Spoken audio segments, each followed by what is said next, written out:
For 70 years, the Baleen Point Lighthouse was known as the jagged coast's ultimate widowmaker. A rotting, storm-battered spire locals swore was cursed. But beneath the collapsing iron stairs and salt-water-stained concrete, it wasn't harboring ghosts.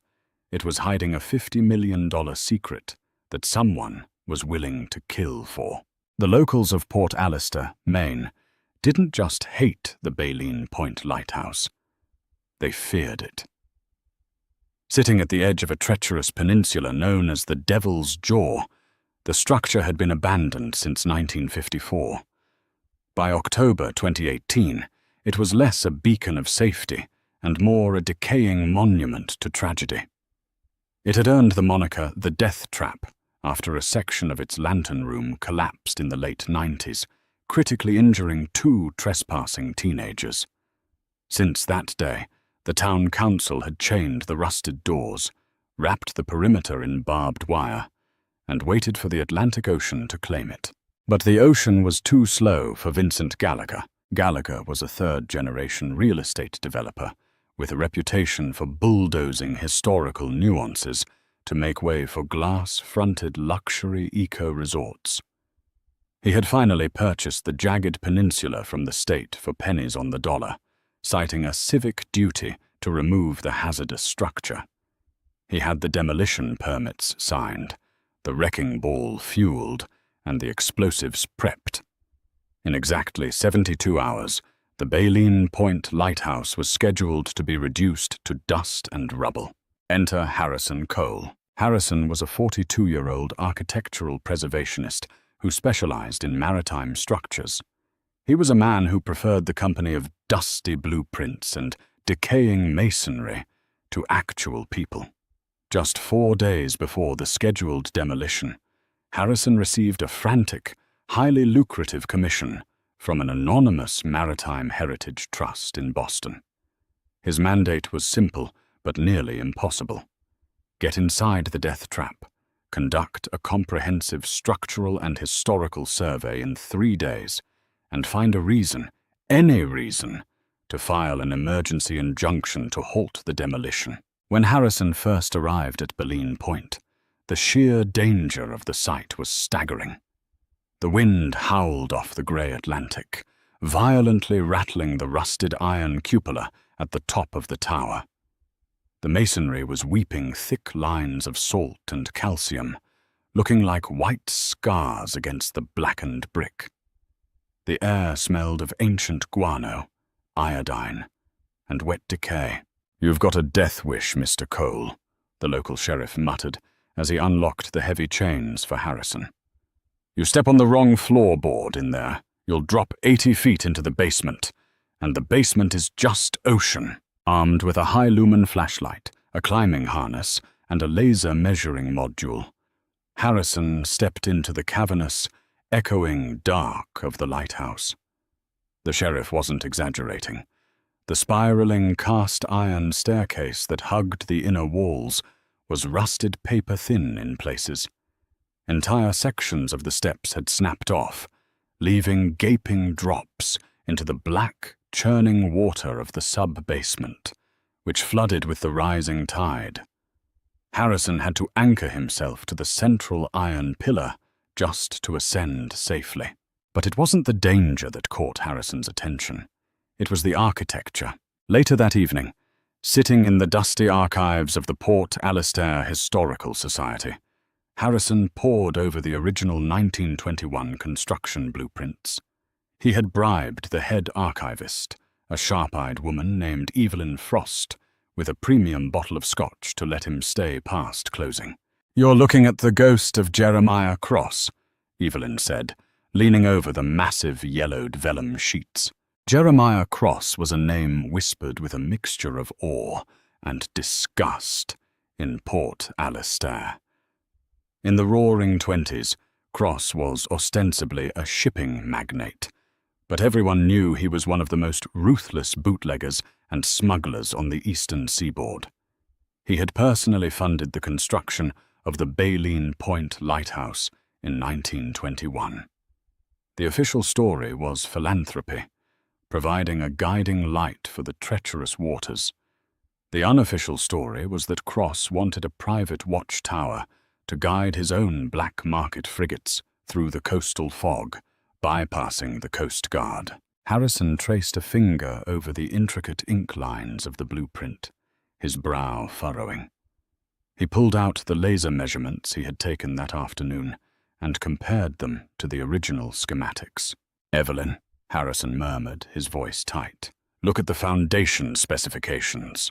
Evelyn adjusted her glasses. "It says the foundation goes down 40 feet into the granite bedrock." "Right," Harrison said, his heart beginning to hammer against his ribs. "But Baleen Point is solid basalt and granite. For a tower this height, in 1921, standard engineering would only require a 15-foot anchor into the rock. 40 feet is completely unnecessary. It would have cost an absolute fortune to excavate that much solid stone by hand and dynamite. Furthermore, my laser scans of the sub-basement show the floor bottoms out at sea level." Evelyn stared at him, the realization dawning in her eyes. "You're saying there's another 25 feet of foundation unaccounted for?" "I'm saying," Harrison whispered, "that Jeremiah Cross didn't just build a lighthouse, he built a fortress, and there is a massive hidden space beneath the waterline that isn't on any public record." The next morning, the sky over Port Alister was the color of bruised iron. A coastal squall was brewing, whipping the sea into a frenzy of whitecaps. Harrison had exactly 48 hours until Vincent Gallagher's demolition crew leveled the site. Harrison arrived at the peninsula at dawn, only to find he wasn't alone. 3 heavy-duty black SUVs were parked near the cliff's edge, and a crew of men in hard hats were unloading crates from the back of a flatbed truck. Standing at the center of the chaos, sipping coffee from a silver thermos, was Vincent Gallagher himself. Gallagher was a man tailored to look rugged, wearing a high-end waterproof jacket and pristine work boots. When he saw Harrison approaching, his welcoming smile didn't quite reach his eyes. "Mr. Cole, the Boston preservationist," Gallagher called out over the wind. "I thought you'd be packed up by now. Place is a total loss, isn't it? Isn't all?" Harrison eyed the heavy wooden crates the men were moving. They bore the stark, unmistakable warning labels of commercial explosives. "Your rigging charges early, Vincent. My survey injunction gives me access until Friday morning." "Just getting a head start," Gallagher said smoothly, stepping into Harrison's path. "My engineers determined that the structural integrity is actually worse than we thought. We're going to have to do a deep-bore demolition. We're drilling charges directly into the foundation bedrock tomorrow at noon." Harrison froze. Deep-bore demolition into the foundation. Standard protocol for knocking down a derelict masonry tower was to weaken the base on one side so it fell like a tree, or to implode it from the center. Deep boring into 40 feet of granite foundation was astronomically expensive and entirely unnecessary unless you were trying to shatter the ground beneath it. Or, Harrison realized with a sickening jolt, unless you were trying to crack open something buried inside it. "You're not trying to build an eco-resort, are you, Vincent?" Harrison said quietly. Gallagher's smile vanished. The mask of the civic-minded developer slipped, revealing something cold and deeply predatory. "You're a smart guy, Harrison. Stick to measuring old bricks. Leave the heavy lifting to us. If you're caught inside that perimeter after sundown, I won't be responsible for what the tide or my security team does to you." Harrison retreated to his motel, his mind racing. He called Evelyn Frost. "Evelyn, I need everything you have on Vincent Gallagher's family history. Right now." 10 minutes later, Evelyn called back, her voice breathless. "Harrison, Vincent Gallagher's grandfather was Seamus Gallagher. He was Jeremiah Cross's chief quartermaster. When Cross disappeared in 1928, when his private yacht allegedly caught fire and sank, Seamus Gallagher was the only crew member to survive. He came ashore with nothing. The town always rumored that Cross had liquidated his entire empire into untraceable bearer bonds, gold bullion, and cash before he vanished. Over $50 million worth in today's money. It was never found. The pieces violently slammed into place in Harrison's mind. Vincent Gallagher hadn't bought Baleen Point to develop it. He had bought it because his grandfather had passed down the secret of where Jeremiah Cross hid his fortune. Gallagher was using the demolition as a legal, highly destructive cover to excavate the vault. And he was going to blow it wide open tomorrow at noon. Harrison checked the local tide charts. Low tide was at 2:14 a.m. That night, under the cover of darkness and a driving rainstorm, Harrison slipped past Gallagher's sleeping security detail. He wore a thick neoprene wetsuit under his clothes, carrying a heavy pry bar, an underwater flashlight, and a portable oxygen canister. He breached the lighthouse through a shattered ground-floor window, the wind howling around him like a wounded animal. He rappelled down the center of the tower, dropping into the pitch-black, cavernous sub-basement.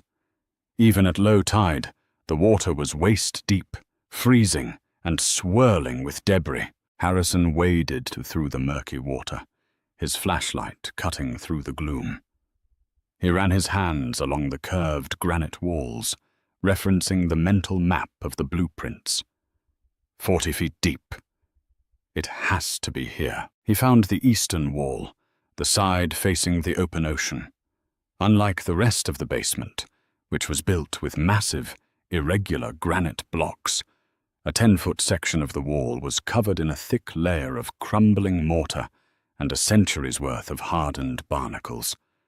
It looked like a natural repair job. But when Harrison tapped it with his heavy steel pry bar, it didn't give the dull, solid thud of thick stone. It rang with a faint, hollow, metallic echo. Adrenaline surging, Harrison swung the pry bar with all his strength. He smashed into the mortar again and again, ignoring the burning in his shoulders and the freezing water numbing his legs. Chunks of plaster and crushed barnacles rained down into the dark water. After 20 minutes of frantic hammering, the false wall gave way, collapsing inward in a cloud of blinding silt. Harrison aimed his flashlight through the jagged hole. His breath caught in his throat. Set 2 feet recessed into the solid rock was a massive, circular door. It was made of oxidized bronze and heavy steel, complete with a 6-spoke locking wheel. It looked exactly like a bank vault door, modified to withstand the crushing pressure of the sea. And across the center, etched into the tarnished metal, was the crest of Jeremiah Cross's shipping company. The vault had been waiting in the dark for nearly a century. Harrison reached through the hole and gripped the cold, heavy steel of the locking wheel. He braced his boots against the masonry and pulled. With a terrifying metal-on-metal screech that echoed over the roaring storm outside, the wheel turned an inch. Suddenly, Harrison heard a sound that made his blood run cold. It wasn't the storm, and it wasn't the ocean. It was the distinct, sharp sound of a heavy rifle bolt sliding into place, echoing from the ruined staircase directly above him in the dark.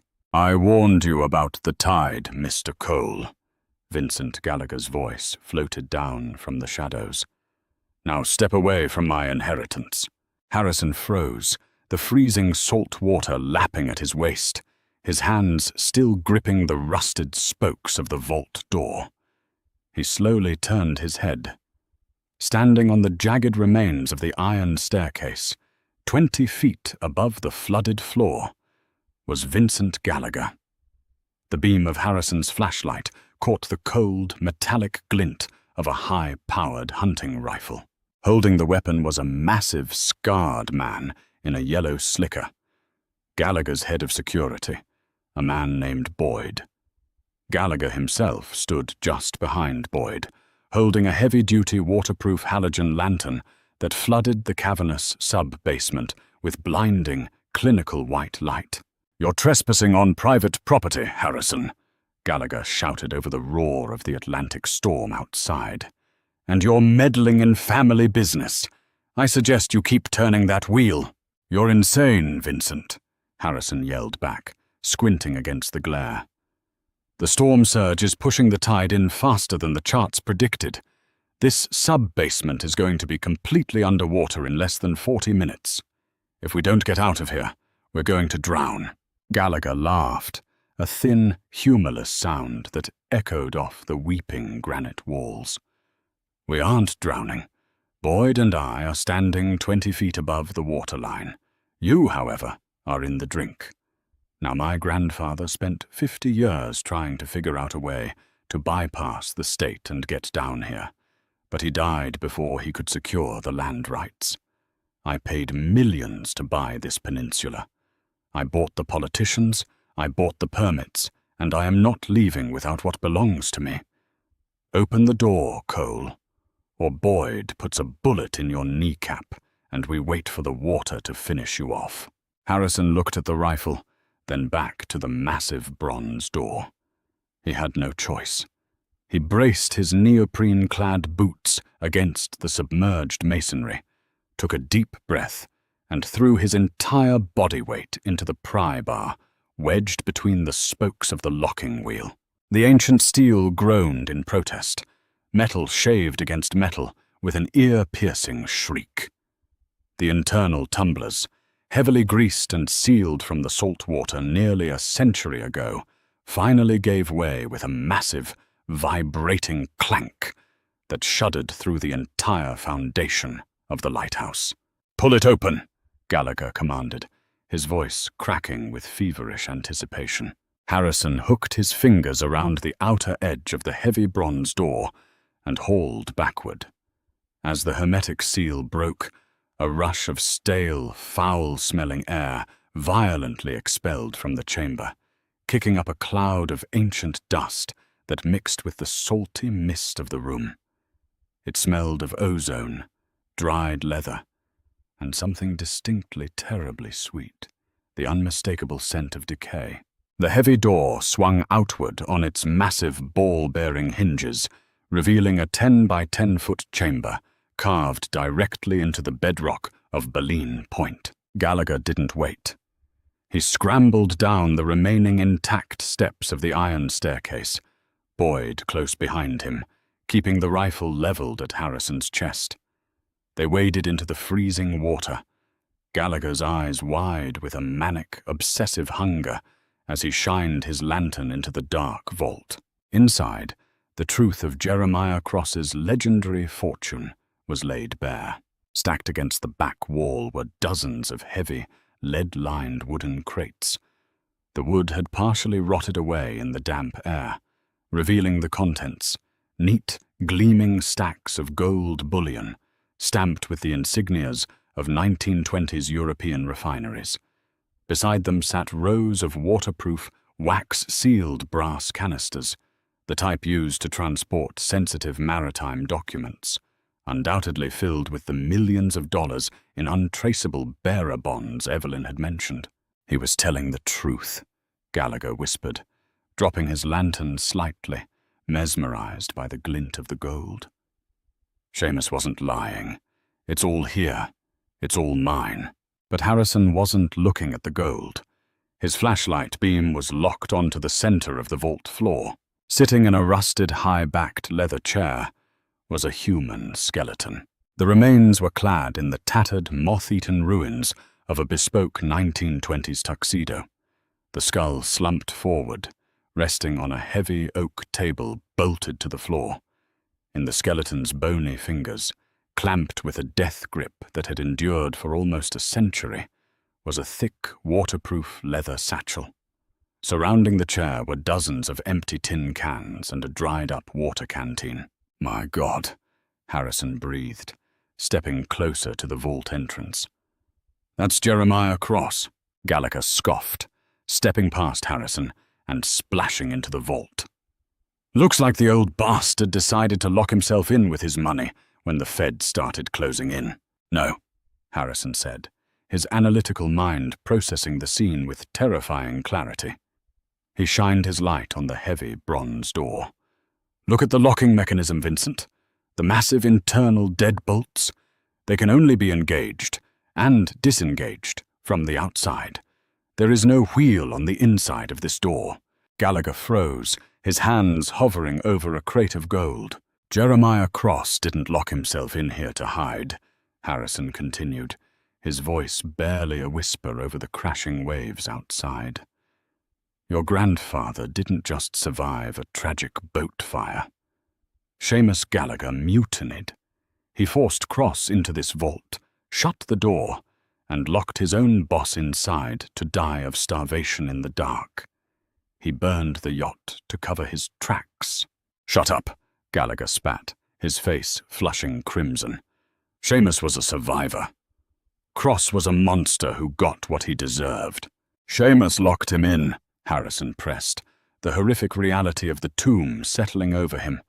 "But he couldn't come back for the money. The state seized the lighthouse immediately after Cross's disappearance.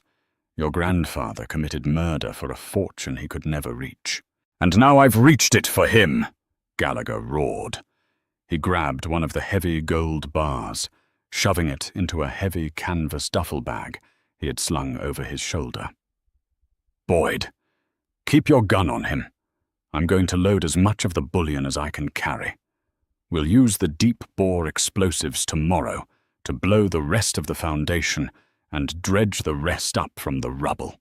"Vincent, listen to me," Harrison yelled, pointing frantically at the walls of the vault. "You can't stay in there." When Harrison had smashed through the false mortar wall to reveal the vault door, he hadn't just uncovered a secret room. He had broken a critical pressure seal. The lighthouse foundation had been silently cracking under the relentless assault of the Atlantic for 70 years. The pressurized, airtight vault had been acting like a structural balloon, providing the exact counterpressure needed to keep the eastern wall of the sub-basement from collapsing inward under the weight of the ocean. By opening the massive bronze door, they had depressurized the foundation. A deafening deep bass crack echoed through the chamber, vibrating through the water and rattling Harrison's teeth. A jagged black fissure suddenly spiderwebbed across the granite wall just above the vault entrance. Thick, pressurized jets of seawater began spraying through the fresh cracks, hissing like steam pipes. "The structural envelope is failing," Harrison shouted, backing away toward the center of the flooded basement. "The ocean is breaking through. We have less than 2 minutes before the entire eastern wall caves in." The storm outside seemed to answer Harrison's warning. A massive rogue wave, easily 20 feet high, slammed into the exterior of the Baleen Point Lighthouse. The impact sounded like a freight train colliding with a mountain.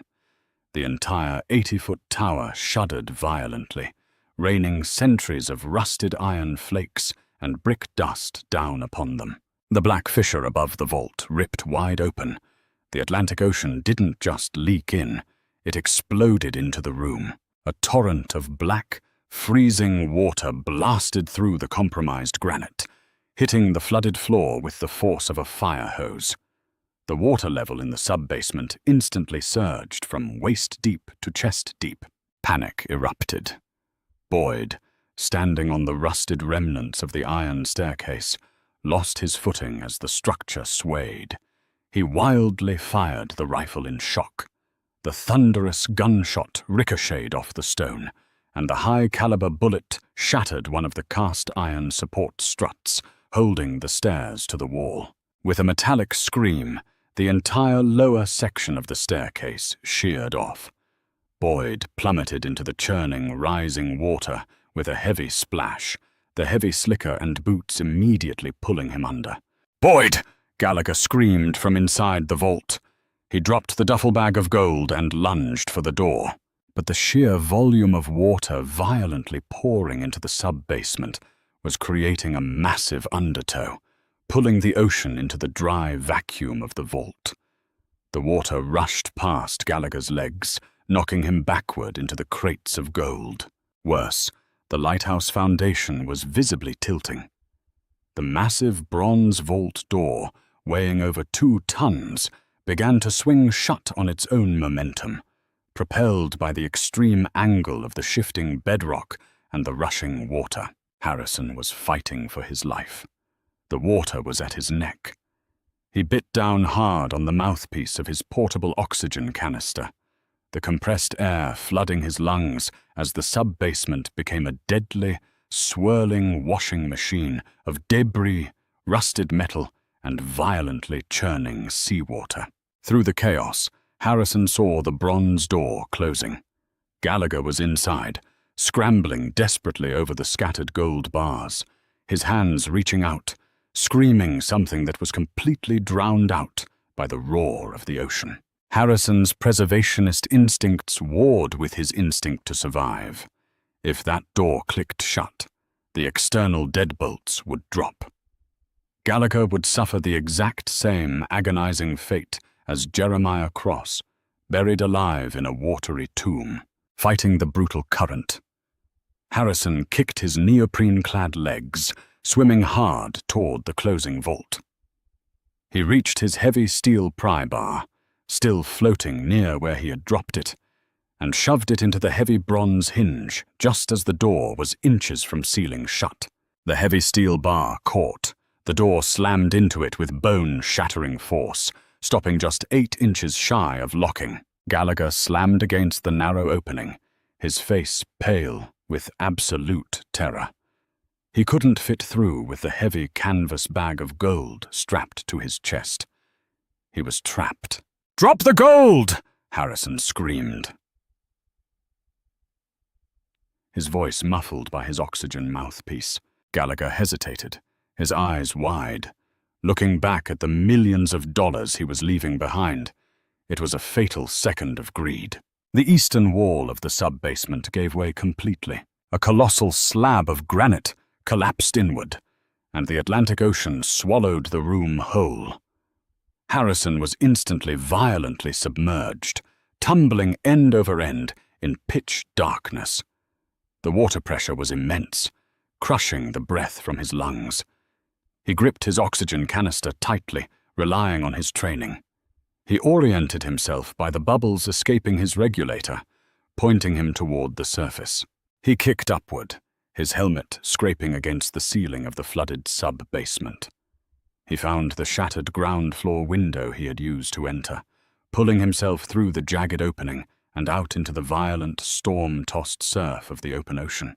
He broke the surface, gasping for air, the freezing rain lashing his face. He scrambled up the sharp basalt rocks of the peninsula, dragging himself out of the deadly undertow. A moment later, the water beside him broke. Vincent Gallagher hauled himself onto the rocks, coughing violently, puking seawater. He had abandoned the gold. He collapsed onto the jagged stone, shivering uncontrollably, staring in absolute horror at the dying lighthouse. With its foundation utterly destroyed, the Baleen Point Lighthouse gave a final, agonizing groan. The 80-foot masonry spire tilted sharply to the east, hung suspended against the stormy sky for a fraction of a second, and then violently collapsed into the Atlantic Ocean, disappearing beneath the churning whitecaps in a massive plume of sea foam and pulverized brick. The death trap was gone. The vault was buried forever under thousands of tons of bedrock and ocean water. Gallagher lay on the rocks, weeping. "It's gone. It's all gone." Harrison knelt beside him, his chest heaving, his wetsuit torn and bleeding. Slowly, he unzipped the front of his neoprene suit.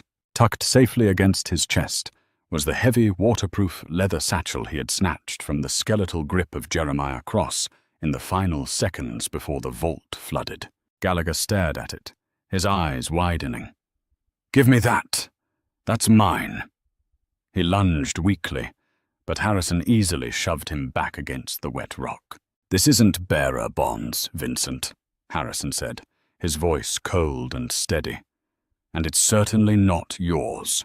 Harrison unclasped the heavy brass buckle of the satchel and pulled out its only contents, a thick, leather-bound maritime logbook.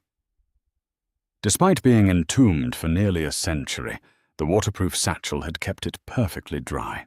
Harrison flipped it open. It wasn't just a ledger. It was a confession. Page after page of Jeremiah Cross's frantic, desperate handwriting, documenting his final days, starving in the dark. It detailed the exact nature of his bootlegging empire, the identities of his corrupt political allies, and most importantly, a harrowing, first-hand account of the mutiny led by Seamus Gallagher. That treacherous rat Seamus sealed the door. The final scrawled entry read, "He stole my life, but he will not steal my legacy. This vault is engineered to hold until the sea claims it. Let him try to break the stone. The ocean will take him before he takes my gold." Jeremiah Cross had been right. It had taken 70 years, but the trap had finally sprung. Red and blue flashing lights cut through the stormy dawn. 3 Port Alistair police cruisers, led by the local sheriff, swerved onto the muddy cliffside, their sirens blaring. Evelyn Frost sat in the passenger seat of the lead car. She had called the authorities the moment the storm surge hit, terrified that Harrison hadn't returned. Officers swarmed the rocks, pulling the exhausted, freezing men up the cliff. Boyd's body would wash ashore 3 miles down the coast 2 days later. As paramedics wrapped Harrison in a foil thermal blanket, the sheriff approached him, glancing at a shivering, handcuffed Vincent Gallagher being loaded into the back of a cruiser for illegal demolition, trespassing, and reckless endangerment. "You found something in that wreck before she went down, Mr. Cole?" the sheriff asked, eyeing the leather book in Harrison's hands. Harrison looked out at the churning, grey ocean, the waves already washing away the final traces of the Baleen Point Lighthouse. He handed the ledger to the sheriff. "I found the truth," Harrison said quietly, "and I think the Boston Heritage Trust is going to be very interested in acquiring this land permanently." The hidden vault of the Baleen Point Lighthouse had finally surrendered its secrets. It had cost millions of dollars, decades of obsession, and ultimately, the lighthouse itself. But the Widowmaker's curse was finally broken, sinking into the deep, dark abyss where it belonged. If you were captivated by this deep-sea mystery and the dark secrets of the Baleen Point Lighthouse, make sure to hit that like button. Subscribe to the channel for more thrilling, real-life historical deep dives.